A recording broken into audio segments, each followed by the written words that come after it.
Olá, sejam muito bem-vindos. Eu me chamo Luana e eu vou dar início agora à nossa palestra aqui na Spellfair. Eu queria dizer primeiramente que é um prazer, é a minha primeira vez e estou muito honrada de estar aqui podendo compartilhar esses conhecimentos. E eu espero muito que vocês tenham insights aqui maravilhosos, possam acessar um nível mais profundo de conhecimento, que não seja apenas algo para guardar, mas que possa de fato tocar em alguma parte mais íntima de cada um. Bom, vou começar me apresentando. Eu me chamo Luana, eu sou astróloga de formação, também sou estudante de psicologia e atualmente também estou no curso de tarô, na mesma escola que eu me formei em astrologia, que é a Escola Neptuna. A vertente de astrologia que eu pratico é a astrologia de propósito, que vai estar um pouquinho mais evidente aqui conforme eu for adiantando e percorrendo esse caminho aqui da nossa palestra. Bom, a palestra hoje é uma palestra de transformação e autoconhecimento. O título da minha palestra é A Jornada para o Norte, Liberdade, Propósito e a Coragem de se tornar quem você é. E eu escolhi esse título porque o que eu quero trazer aqui hoje conversa muito, vai ter muitos simbolismos nessa palestra, então eu vou pegar a licença poética do tarô, astrologia, um pouco também de psicologia, vai ter um pouco de tudo, mas basicamente para mostrar como que funciona essa trajetória que cada ser humano tem, que cada ser humano veio para percorrer aqui nessa vida e coisas que a gente pode fazer para melhorar essa jornada. Então, bora lá. Bom, a gente tá falando de uma jornada, né? Quando a gente fala de um norte, estou fazendo, né, uma menção direta ao norte da bússola. Por que norte?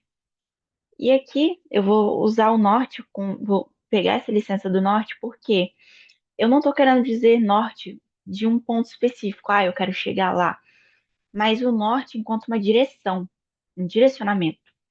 E eu acredito que quando essa jornada ela inicia, esse chamado ele vem, como que isso funciona? Basicamente, esse chamado para essa jornada, ele vem quando a gente começa a ter alguns lampejos de consciência. E aí eu deixei algumas perguntinhas aqui, uma frasezinha do Carl Jung, que é um famosíssimo, né, na área tanto de psicologia, de astrologia também, apesar de não ser tão conhecido, mas ele tem a sua ligação com essa prática simbólica. E eu vou, antes de fazer a pergunta, eu vou ler essa frase do Jung que ele fala assim: até você se tornar consciente, o inconsciente irá dirigir sua vida e você o chamará de destino. Então, basicamente, uma das chaves de acesso dessa frase que o Jung traz, né, desse trecho, é que a gente, por diversas vezes, segue amarras invisíveis que a gente não entende, né, que a gente não compreende e leva isso como destino. Então, eu gosto de pensar também uma analogia muito boa para comparar é que você, a marionete, né, a marionete ela tem aquelas cordinhas, né, puxando, e ela só vai se dar conta de que ela tá ali quando ela mexe, né? Então, quando a gente não sabe o que são esses emaranhados que puxam, a gente simplesmente segue essa obra, né, esse script, e diz que acredita que isso seja o destino. E eu deixo a pergunta: quantas decisões da sua vida foram realmente suas? Eu faço essa pergunta porque as nossas decisões, quando a gente para pensar um pouco, elas partem, né, são ensejadas por diversas premissas. A gente tem que pensar o seguinte, né? É importante a gente refletir acerca dessa seguinte questão. As nossas decisões, elas são contextuais, ou seja, você tem um contexto cultural, econômico, político, você tem um contexto familiar. E aí eu te pergunto, né? Eu só dei alguns exemplos de contextos de coisas que regem as nossas decisões. E fica essa reflexão: quantas das suas decisões realmente foram suas, né? Quando você tira algumas dessas constantes, né, da equação, o que que fica? Você realmente teria tomado essa decisão? né? Se não fosse trabalho, se não fosse os pais, a pressão familiar, o cônjuge, os filhos, a religião, os amigos, enfim, fica essa pergunta de reflexão. E agora eu vou pegar um pouquinho dessa linguagem maravilhosa que é o tarô que eu estou aprendendo para adentrar um pouco mais nesses caminhos, nessa jornada. E eu acho que nada melhor do que começar quando a gente fala de jornada, de começo, de início, do que o louco. Eu tô aqui com meu baralhinho também, essa cartinha que tá aparecendo para vocês. O que que o louco tem a ver com isso? O louco tem muitas camadas. E só para começar com uma delas, é a carta de número zero. Ou seja, já só daí a gente já pega, putz, é um início. E o louco, ele fala dessa coragem de dar o primeiro passo no desconhecido, confiar na jornada e abraçar o novo. Então, se a gente olhar, né, o que que esse visual, o que que essa carta, faz a gente intuir, olha que interessante, a gente tem ali, né, essa figura do louco, ele tá carregando um fardo, né, as coisas dele, supõe-se, e olha que interessante, porque o tarot tem muito essa questão do visível, né, do visual, do que aquela carta tá te mostrando, o que que aquela lâmina tá se abrindo para você e tá te permitindo acessar. Ele tá ali, ó, como que dando um passo. E ele não segura apenas as coisas dele, mas ele segura também o que parece ser uma flor. E tem um cachorro, tem um ar, não tem um ar interessante, o sol brilha lá atrás. Ou seja, parece alguém que está, de certa forma, em entusiasmo por aquilo que vai começar, que se coloca de peito aberto para receber aquilo que vem. E esse louco, eu acredito que também sejamos nós, né? Quando a gente ouve, pega esse chamado da jornada e inicia. O caminho se abre, a gente não sabe, tem muito mais perguntas do que respostas. Mas só de você dar esse passo, você já está ativando esse arquétipo do louco. E aí, fazendo ponte e continuando, outra carta para mim, outra lâmina que traz um entendimento assim maravilhoso no conhecimento esotérico dessa questão da jornada, é a carta do Eremita, que ela é regida por Virgem. E o que que o eremita nos fala, né? O que que o eremita nos traz? O silêncio que ilumina o caminho. Olhar para dentro é o ato mais corajoso da jornada. No silêncio da introspecção encontramos clareza, força e a luz que guia os nossos passos para o norte. Então, veja, primeiro nós nos colocamos nesse arquétipo do louco, de quem se abre para o novo, para ir em busca de algo, para ir para uma jornada. Aqui a gente poderia fazer um adendo para diversos simbolismos e comparações, a jornada do herói, os mitos gregos, enfim, a gente tem os mais diversos simbolismos para retratar essa jornada. Mas nesse momento, de fato, do eremita, eu acho interessante porque o louco, olha que como que é dual, é diferente, né? Que a gente tem uma carta que está mais viva, um amarelo no fundo, um dia, uma carta mais aberta. Essa carta, o próprio tom, as cores, é mais fechado, é mais introspectivo, né? Chama para dentro para se recluir, se retrair. E você pode falar, uai, mas eu tô me abrindo para algo novo, por que que eu vou me fechar? E eu acho que é interessante a gente entender o seguinte: não é que o eremita peça que você se feche, mas vamos olhar um pouquinho ali o que que essa imagem nos traz, né? Ele segura uma luz, né? Esse candelabro, né? Essa fonte de luz, ele tem um cajado na mão, e ou seja, ele está iluminando o caminho. Quando a gente se abre para essa jornada rumo ao norte, né? Rumo àquilo que a gente busca, é importante que a gente olhe para dentro, porque mais do que exterior, do que descobrir e fazer grandes feitos, coisas.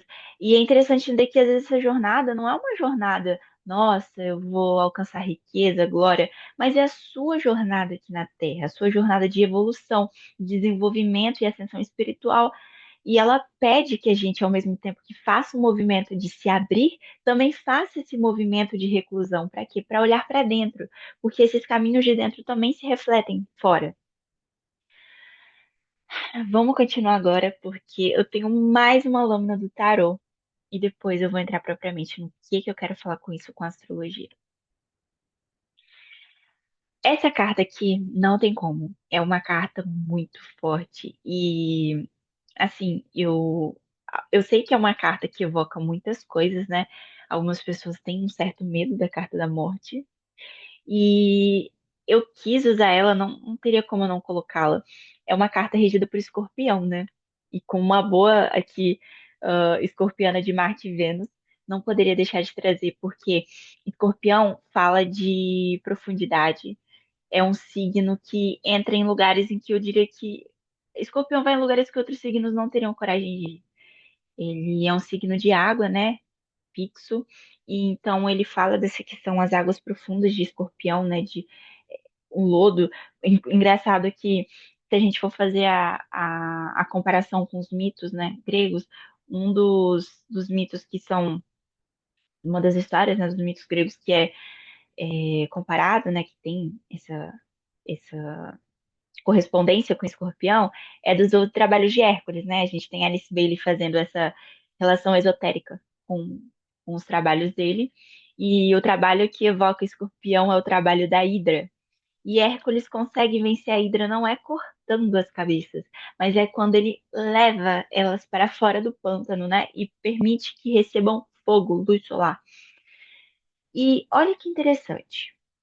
Para nascer, é preciso deixar morrer o que não serve mais. E você me pergunta, Luana, por que que você está falando disso? Por que que você está falando de Hidra? Por que que você está falando de escorpião? Por que que você está falando de morte?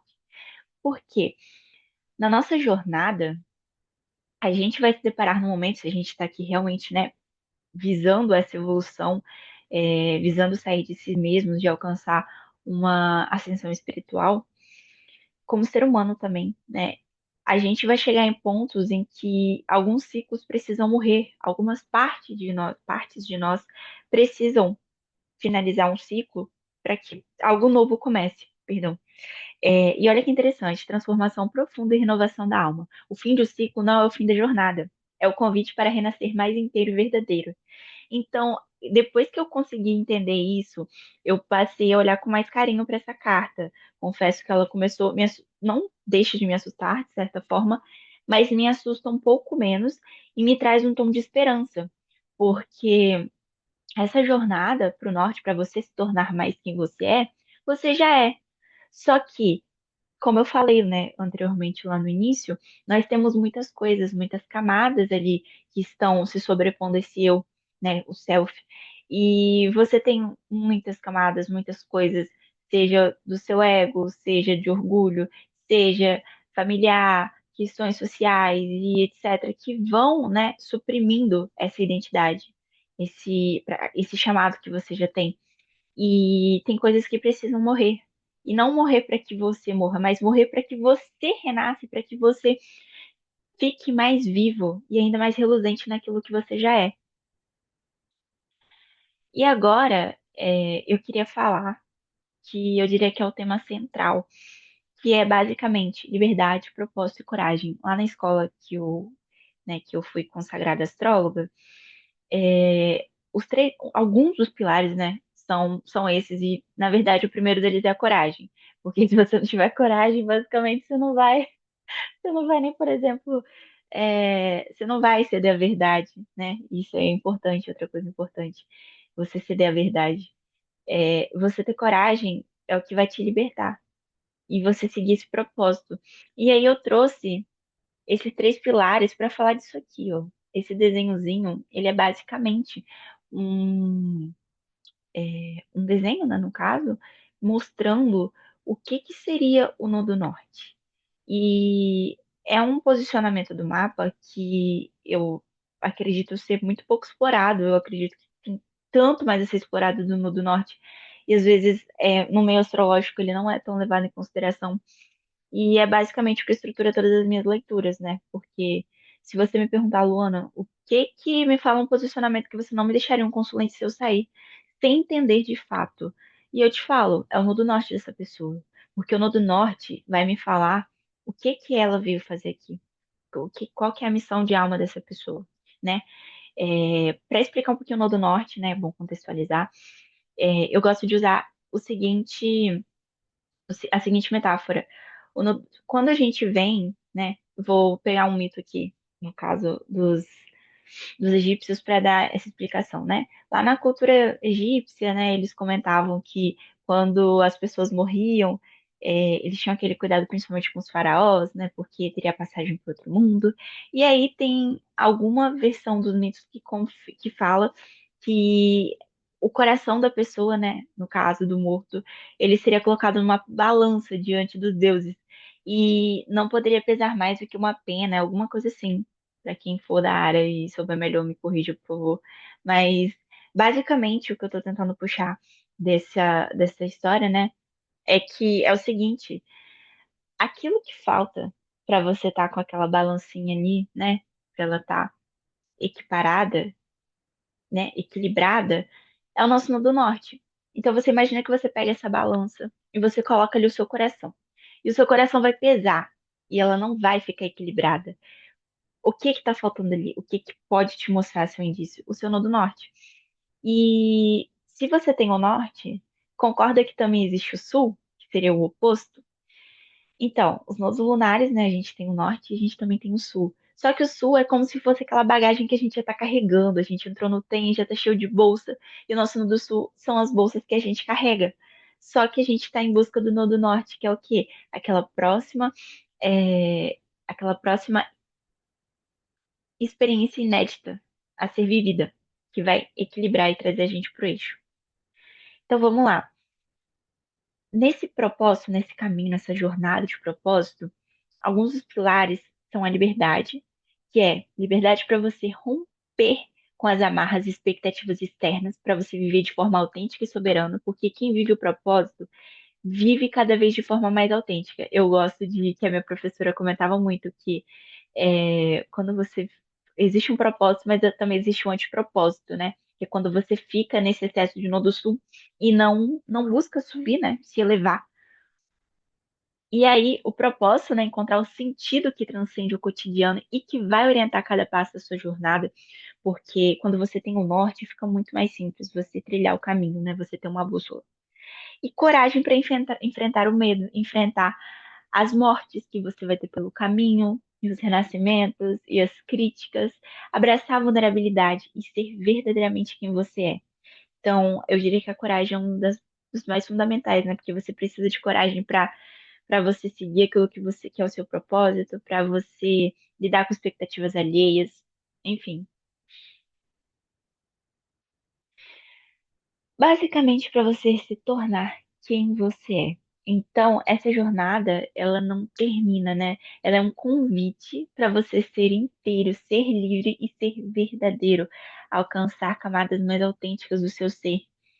E voltando, né, para a questão do mapa astral, como eu falei, eu acredito que o Nodo Norte ele ainda é muito pouco explorado. A gente pode falar mais porque ele é orientador para o mapa. E outro posicionamento muito interessante que eu queria trazer para cá também é a Roda da Fortuna. Até peguei a cartinha da roda aqui para falar um pouquinho sobre ela. Por quê? No nosso mapa, eu diria que o único posicionamento que eu não consigo chegar até ele, indo em direção a ele, é a minha roda.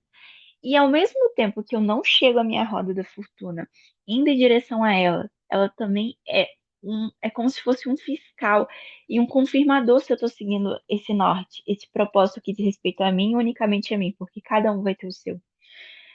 Porque dependendo de onde cai a sua roda da fortuna, né, a casa, o signo, o posicionamento, se ela faz algum aspecto, né, alguma expectação no seu mapa, essa roda ela vai me dizer se você está trilhando o seu propósito, ou se você não está simplesmente se afundando, e talvez até se enganando, né, no seu nodo sul.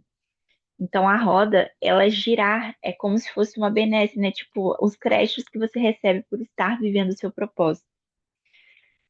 É crédito dármico, né? E isso foi um pouquinho do que eu trouxe. É a minha primeira palestra aqui na Spell Fair. É um prazer. Agradeço muito por vocês terem me recebido. E eu queria deixar aqui um presente para vocês que assistiram essa palestra até aqui, para quem possa ter alguma curiosidade, que fala, nossa, Luana, eu queria entender mais, como é que eu entendo meu propósito, qual que é meu nó do norte, qual que é minha roda da fortuna. Eu deixei aqui o QR Code para vocês conhecerem mais a minha página, conhecer o meu trabalho. Eu sou fundadora do Astroluna, que é o meu trabalho ali no Instagram. voltado para astrologia, agora principalmente integrando mais as questões de tarô também, que está diretamente ligado. E quem veio pela Spell Fair, me manda um direct, fala comigo, porque vocês vão ganhar uma mini consulta de mapa astral comigo. E sim, nessa consulta eu vou falar sobre o seu nodo norte, vou falar sobre a sua roda da fortuna, vou falar sobre o seu nodo sul, porque, né, saber para onde eu tenho que ir é bom, mas também saber o que está me prendendo é muito bom. E fica aí esse convite e esse agradecimento a cada um que ficou aqui até o final, que assistiu, tá bom? Eu agradeço de coração a todos vocês e desejo uma ótima continuação aí para vocês de evento. Até a próxima.